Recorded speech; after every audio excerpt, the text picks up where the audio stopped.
पिछले लेक्चर में हमने पढ़ा कि व्हाट इज ट्रिगोनोमेट्री, ठीक है।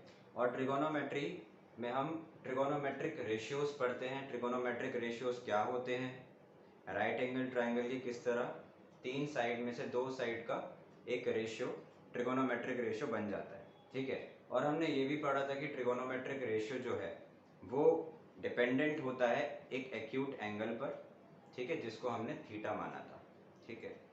और एक और चीज़ हमने सीखी थी कि अगर 6 में से कोई भी एक ट्रिगोनोमेट्रिक रेशियो का वैल्यू हमें गिवन है तो हम बाकी ट्रिगोनोमेट्रिक रेशियोज का वैल्यू निकाल सकते हैं, ठीक है। अब हमें आगे क्या सीखना है, आगे हमें सीखना है कि मान लीजिए एक राइट एंगल ट्रायंगल है। एक राइट एंगल ट्रायंगल में हमने सीखा है कि इसको तो बेस बोल दिया जाए, इसको परपेंडिकुलर बोल दिया जाए और इसको हाइपोटेन्यूज बोल दिया जाए। बट अब थोड़ा केस अलग होगा। अब एक चीज तो फिक्स्ड है, हाइपोटेन्यूज, क्योंकि वो लॉन्गेस्ट साइड है। बट परपेंडिकुलर और बेस फिक्स अब नहीं होंगे। क्यों? क्योंकि एक तरह से अगर देखा जाए तो ये दोनों लाइंस ही परपेंडिकुलर लाइंस है। ये दोनों लाइंस ही परपेंडिकुलर लाइंस है। क्यों? क्योंकि दोनों लाइंस के बीच 90 डिग्रीज का एंगल फॉर्म हो रहा है, तो ऐसे लाइंस को हम परपेंडिकुलर लाइंस कहते हैं, ठीक है।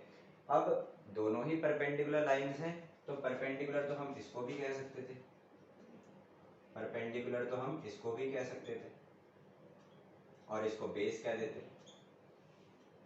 ऐसा भी तो हो सकता है और ऐसा होता है, ठीक है, कि लाइंस तो दोनों ही परपेंडिकुलर है, ठीक है। और जो भी आप परपेंडिकुलर लेना चाहो वो ले सकते हो और फिर जो बच जाएगा वो बेस होगा, ठीक है। अब हाइपोटेन्यूज फिक्स रहना चाहिए, ये आपको पता रहना चाहिए। अब हमें ये सीखना है कि हम परपेंडिकुलर और बेस आखिर ले किसे। मान लेते हैं इस ट्रायंगल का नाम है एबीसी। मान लेते हैं ट्रायंगल का नाम क्या है, एबीसी। और हमने जो ट्रिगोनोमेट्रिक रेशियोज पढ़ी हैं वो पढ़ी है साइन, कॉस, टैन, कॉट, सेक और कॉसेक। ये 6 ट्रिगोनोमेट्रिक रेशियोज हमने पढ़ी, ठीक है। और मैंने ये भी बताया था कि इनका अकेले में कोई मीनिंग नहीं होता, साथ ही साथ एक एक्यूट एंगल जरूर होता है। अब एक्यूट एंगल या तो ये ए है या तो ये सी है, बताया था मैंने। एक्यूट एंगल इन दोनों में से कोई एक होता है, तो साइन के साथ कोई भी एक एक्यूट एंगल को कंसीडर करते हैं, ठीक है। मान लीजिए मैंने एंगल ए को कंसीडर किया, तो साइन ऑफ एंगल ए इसको बोला जाएगा, या फिर साइन ए सिंपल। तो साइन ए से आपको डिसाइड करना है, ठीक है। इस एंगल से आपको डिसाइड करना है, जो ट्रिगोनोमेट्रिक रेशियो के साथ वाला एंगल है ना, इससे आपको डिसाइड करना है कि बेस कौन होगा और परपेंडिकुलर कौन होगा। देखो कैसे। अगर यहाँ पर मान लीजिए ए लिखा हुआ है, अगर यहाँ पर क्या लिखा है, ए लिखा है, तो आपने देखना है ट्राइंगल में ए कहाँ पर है, यहाँ पर है। तो ए के जो ऑपोजिट वाली साइड होगी वो हमेशा परपेंडिकुलर होगी। ए के ऑपोजिट वाली साइड जो होगी, ऑपोजिट मतलब सामने, एंगल ए के सामने जो साइड फॉर्म हो रही होगी वही हमेशा क्या कंसीडर किया जाएगा, परपेंडिकुलर। और फिर जो बच गया वो क्या हो जाएगा, बेस हो जाएगा। आगे बात समझ। अब एक और ट्रायंगल इसी दोबारा बना देता हूँ, एक और चीज समझानी है। मान लीजिए दोबारा वही ट्रायंगल एबीसी है जिसमें ए और सी एक्यूट एंगल है और बी राइट एंगल है। अब अगर मैंने मान लिया, हमारे को क्वेश्चन में दे रखा है कि कॉट सी, क्वेश्चन में क्या बोल रखा है, कॉट सी। तो कॉट सी का मतलब है हमें बेस और परपेंडिकुलर का रेशियो चाहिए, बी अपॉन बी। अब बेस कौन और परपेंडिकुलर कौन किस पे डिपेंड करता है, इस एंगल पे डिपेंड करता है। अभी बताया, बेस और परपेंडिकुलर कुछ भी हो सकते हैं, बताया था। ये भी परपेंडिकुलर हो सकता है और ये बेस हो सकता है।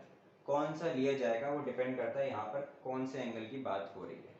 अगर एंगल सी की बात हो रही है तो एंगल सी ही हमारा क्या होगा, एंगल ऑफ ट्रिगोनोमेट्रिक रेशियो। और जिस एंगल की यहाँ बात हो रही होगी उसके सामने वाली साइड हमेशा क्या कंसीडर की जाएगी, परपेंडिकुलर। उसके सामने वाली साइड हमेशा क्या कंसीडर की जाएगी, परपेंडिकुलर।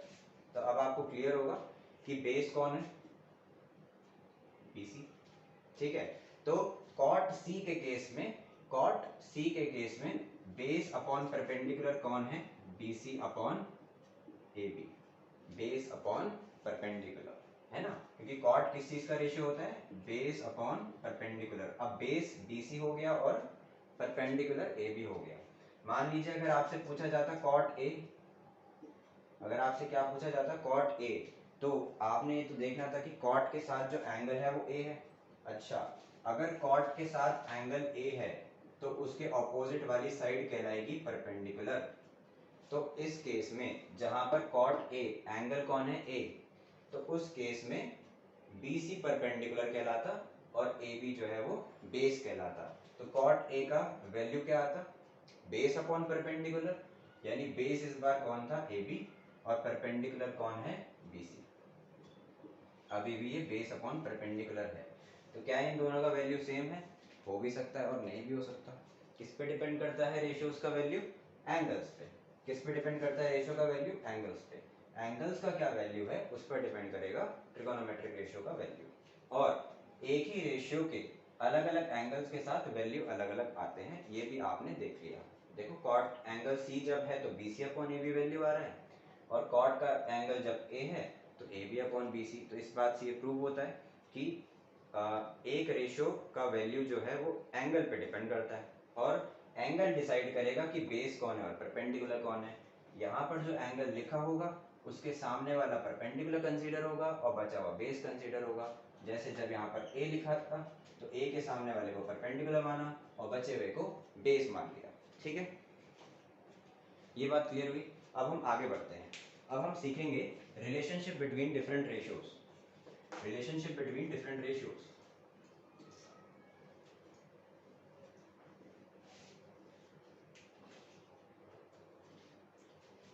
रिलेशनशिप बिटवीन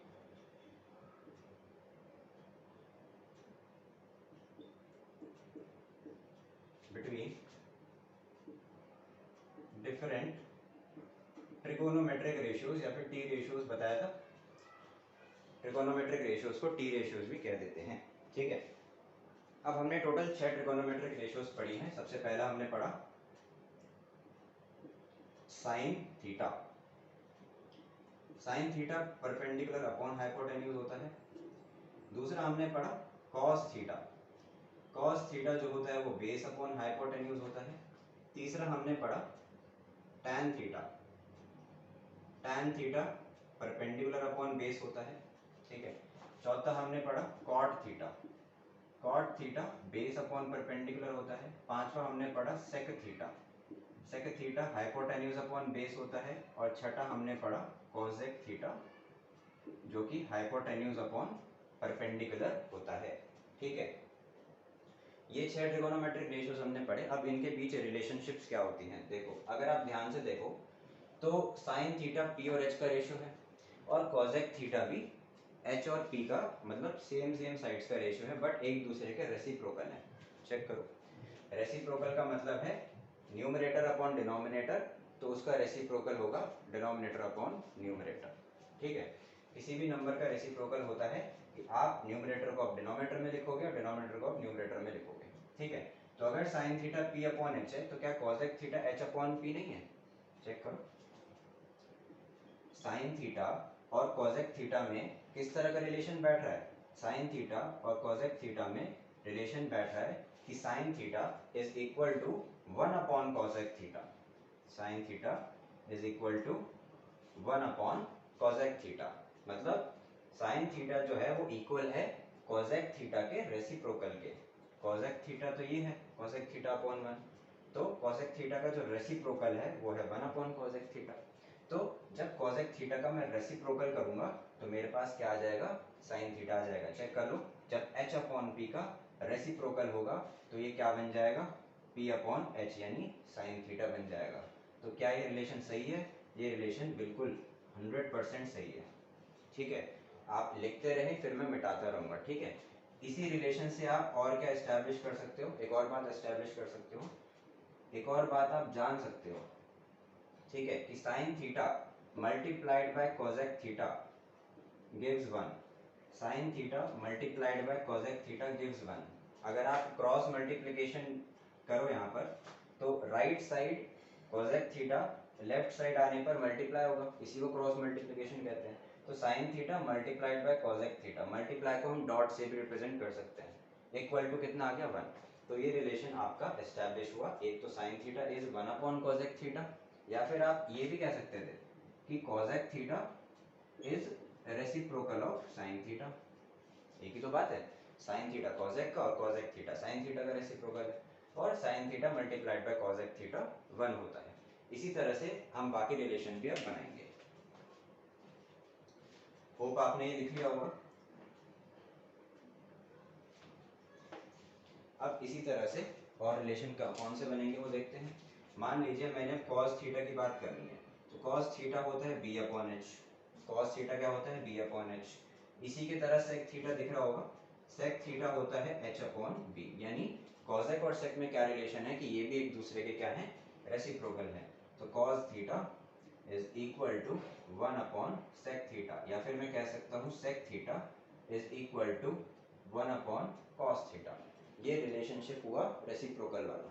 और यहाँ से हम एक और बात लिख सकते हैं कि cos theta multiplied by sec theta is equal to 1। ठीक है, जब इन दोनों को क्रॉस मल्टीप्लाई करा तो हमने क्या देखा कि हमने देखा कि cos theta multiplied by sec theta 1 होता है।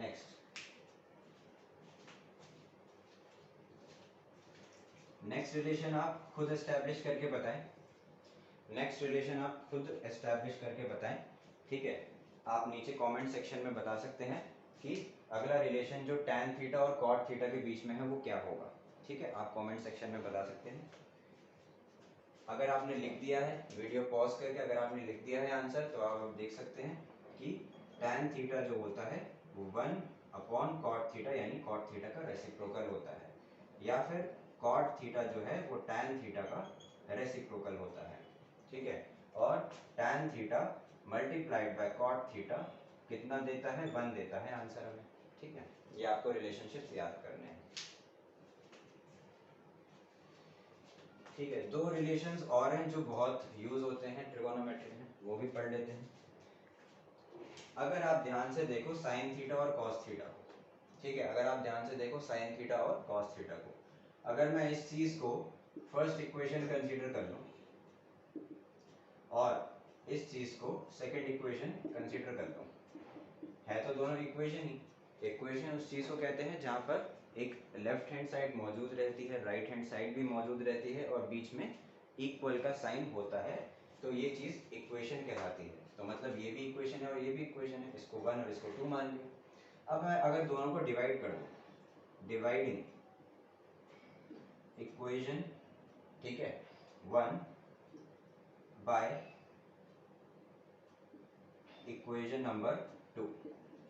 अगर मैं इक्वेशन 1 को डिवाइड करूं नंबर 2 से, तो जिससे डिवाइड करते हैं उसको नीचे रखते हैं। तो अगर मैं इक्वेशन 1 को इक्वेशन 2 से डिवाइड कर रहा हूं, तो मतलब मैं लेफ्ट हैंड साइड को लेफ्ट हैंड साइड से डिवाइड कर रहा हूं, और राइट हैंड साइड को यहाँ पे p अपॉन एच लिखा है, और इसको डिवाइड करूंगा right hand side b upon H से। ध्यान रखें, लेफ्ट हैंड साइड को लेफ्ट हैंड साइड से डिवाइड करना है, राइट हैंड साइड को राइट हैंड साइड से डिवाइड करना है। और किसको करना है, इक्वेशन 1 को, तो इक्वेशन 1 वाले जो कंटेंट है वो ऊपर आएगा, और इक्वेशन 2 वाला जो कंटेंट है वो नीचे आएगा। ठीक है, तो sine theta divided by cos theta हमने रिजल्ट निकालना है। ठीक है, तो p अपॉन एच और whole upon b upon H. ठीक है, अब यहाँ पर क्या बन रहा है, फ्रैक्शन अपॉन फ्रैक्शन बन रहा है। यहाँ ऊपर भी फ्रैक्शन, न्यूमरेटर में भी फ्रैक्शन है और डिनोमिनेटर में भी फ्रैक्शन है। तो फ्रैक्शन अपॉन फ्रैक्शन को सॉल्व कैसे करते हैं। मान लीजिए हमारे पास एक फ्रैक्शन है a अपॉन बी न्यूमरेटर में, और एक फ्रैक्शन है c अपॉन डी डिनोमिनेटर में।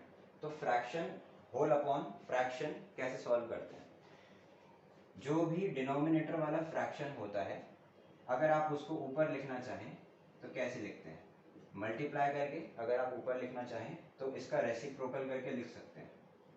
ठीक है, अभी a अपॉन बी को c अपॉन डी डिवाइड कर रहा है, अगर ये ऊपर लिखना चाहे तो मल्टीप्लाई हो जाएगा d अपॉन सी। मतलब ये मीन जो है वो आपस में मल्टीप्लाई हो जाएंगे, और जो एक्सट्रीम्स हैं ये आपस में मल्टीप्लाई हो जाएंगे।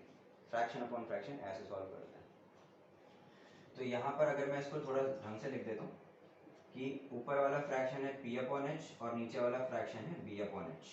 ठीक है, तो ये फ्रैक्शन अपॉन फ्रैक्शन लिखा है। अब मैंने क्या बताया कि जो मीन्स हैं, जो बीच वाले हैं उनको मल्टीप्लाई कर दो और जो एक्सट्रीम्स पर है उनको मल्टीप्लाई कर दो। तो p से मल्टीप्लाई होगा h और नीचे जो h है उससे मल्टीप्लाई होगा b। तो h से h 1 1 पर कैंसिल हो गया, तो ऊपर बचा p और नीचे बचा b।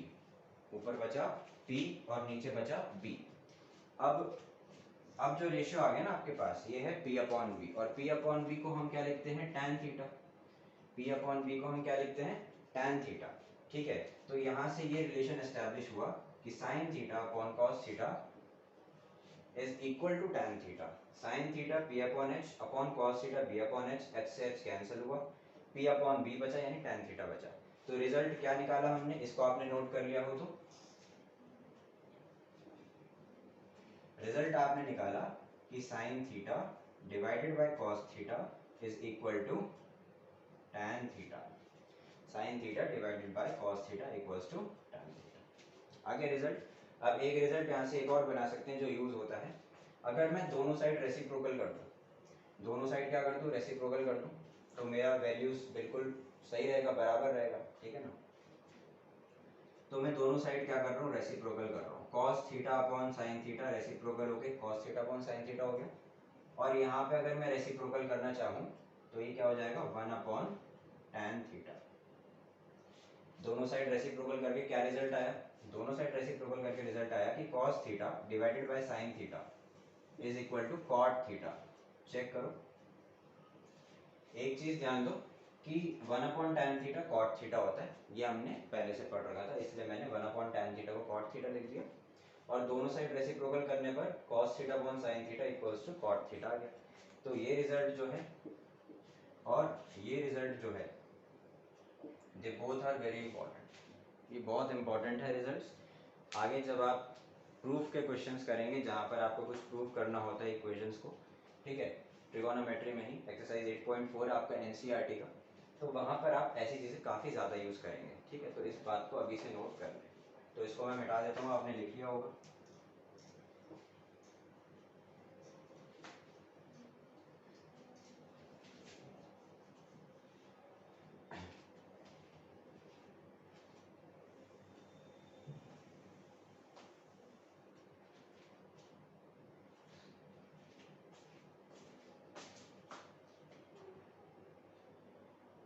अब हमें पढ़नी है ट्रिगोनोमेट्रिक आइडेंटिटीज।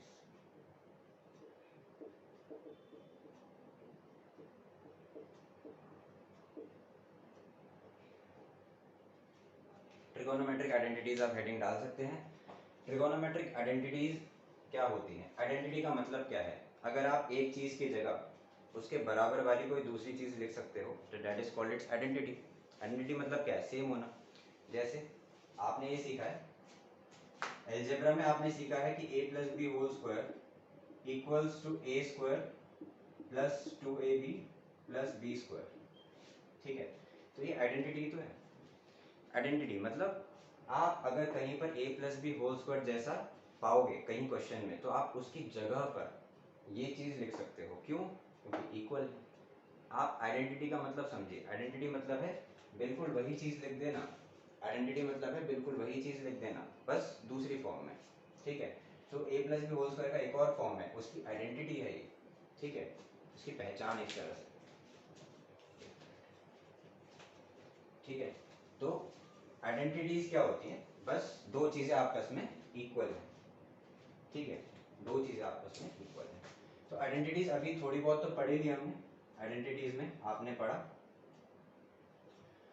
पढ़ा कि sine theta multiplied by cosec theta equals to 1 होता है। आपने पढ़ा, ये भी आइडेंटिटी है कि आप इसकी जगह पर वो लिख सकते हो, 1 लिख सकते हो साइन थीटा कोसेक थीटा की जगह पर। फिर हमने पढ़ा कि cos theta multiplied by sec theta, ये भी कितना होता है, 1 होता है। फिर हमने पढ़ा कि tan theta multiplied bye cot theta, ये भी कितना होता है, 1 होता है। ये क्या है, आइडेंटिटीज है। आप इनको भी आइडेंटिटीज कह सकते हो, इनको, कि cos theta divided by sin theta is cot theta and sin theta divided by cos theta is tan theta. ये भी एक तरह से आइडेंटिटीज है कि आप इसकी जगह पर ये लिख दो, उसकी जगह पर वो लिख दो। जहाँ इक्वल का साइन आ रहा है उसको आप आइडेंटिटीज मान सकते हैं, ठीक है। अब आगे जो इम्पोर्टेंट काफ़ी आइडेंटिटीज हैं तो ये भी इम्पोर्टेंट, ठीक है, और आगे जो आप करने वाले हैं वो भी इम्पोर्टेंट है। तो ये लिख लिए होंगे आपने, इनको पहले मिटा देते हैं।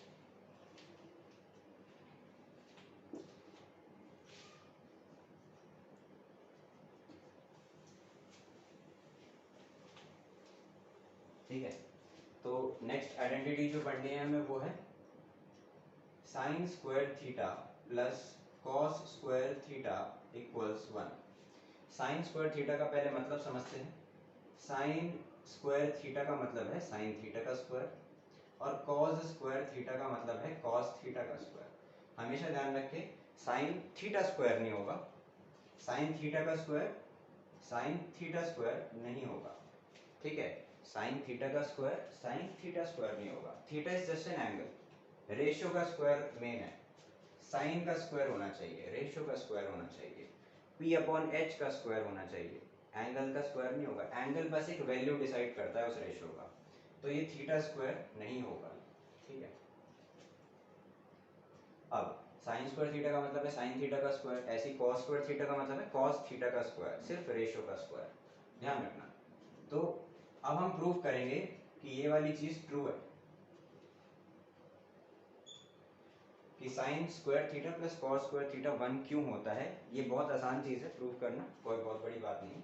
तो हमने लिया लेफ्ट हैंड साइड लिया हमने, sign square theta plus cos square theta लिया। अब इसको सॉल्व करके 1 लाना है। तो साइन थीटा क्या होता है, साइन थीटा होता है p अपॉन एच इसका स्क्वायर, प्लस कॉस थीटा क्या होता है, कॉस थीटा होता है b अपॉन एच इसका स्क्वायर।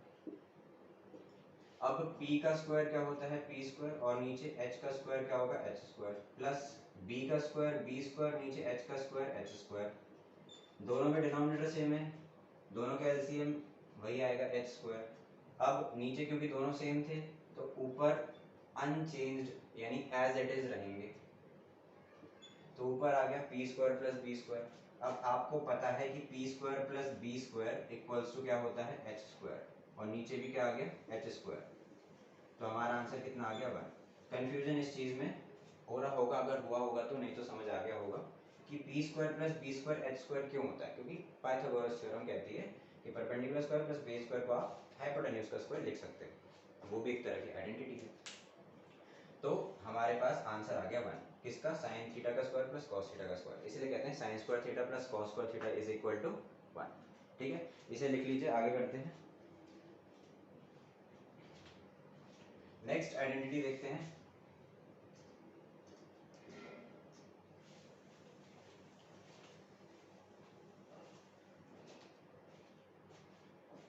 नेक्स्ट आइडेंटिटी है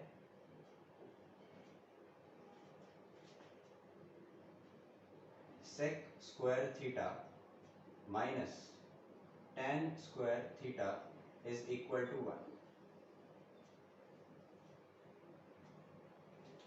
sec square theta minus tan square theta is equal to 1, ठीक है। यहाँ पर माइनस का साइन है, ध्यान रखिएगा, और सेक और tan में रिलेशन होता है ये। तो इसको प्रूव करते हैं कि वाई इट इज सो कि वाई सेक थीटा का स्क्वायर माइनस tan थीटा का स्क्वायर का वैल्यू कितना आता है 1 आता है। तो वही आपको सब्सटीट्यूशन करना है। यहाँ पर सेक थीटा की जगह पर आप h अपॉन बी लिखेंगे जो उसका रेशियो होता है, tan theta p upon B का रेशियो होता है। और आप ये भी अब जानेंगे कि क्यों सेक और tan का ही रिलेशन होता है, क्यों साइन और कॉस का ही रिलेशन होता है। और नेक्स्ट रिलेशन होता है cosec square theta minus cot square theta equals to 1, और क्यों कोसेक और कॉट का ही रिलेशन होता है, ये आप खुद ही लॉजिक समझ लोगे अभी, ठीक है। H square upon B square हो जाएगा इसका स्क्वायर, और इसका square P square upon B square हो जाएगा। दोनों का एलसीएम सेम बी स्क्वायर ही आएगा और ऊपर एज इट इज रहेगा। तो H square minus P square क्या होता है, बी स्क्वायर होता है, ठीक है। जिनको समझ आ गया अच्छी बात, जिनको नहीं आया उनके लिए पाइथागोरस थ्योरम दोबारा रिकॉल करो। यही होती है पाइथागोरस थ्योरम की p square plus B square equals to h square. अब आपको किसका वैल्यू चाहिए था, h square minus P square, मतलब ये p स्क्वायर अब इधर चला गया, b स्क्वायर तो इधर ही रहा, बट p स्क्वायर इधर आ गया तो साइन चेंज हो जाएगा, माइनस का हो जाएगा। तो यहाँ से हमने देखा कि h square minus P square किसके इक्वल होता है, b स्क्वायर के। तो इसकी जगह पर मैंने क्या लिख दिया, बी स्क्वायर, और B square upon B square कितना आंसर आ गया 1। तो आपने एक चीज़ नोटिस करी होगी कि जो भी यहाँ पर रेशियोज के बीच रिलेशन बन रहा है उनका डिनोमिनेटर जो है वो सेम है। ऐसी साइन कॉस का डिनोमिनेटर सेम था, साइन थीटा कॉस थीटा का डिनोमिनेटर क्या है p बाय एच और b बाय एच, दोनों का डिनोमिनेटर एच एच था, तो इनमें रिलेशन बन गया। अब इन दोनों का डिनोमिनेटर b और b है तो इनमें भी रिलेशन बन गया। ऐसे इन दोनों का डिनोमिनेटर क्या होगा वो आप कमेंट सेक्शन में बताएंगे, और ये भी बताएंगे कि आपसे ये प्रूफ हुआ या नहीं।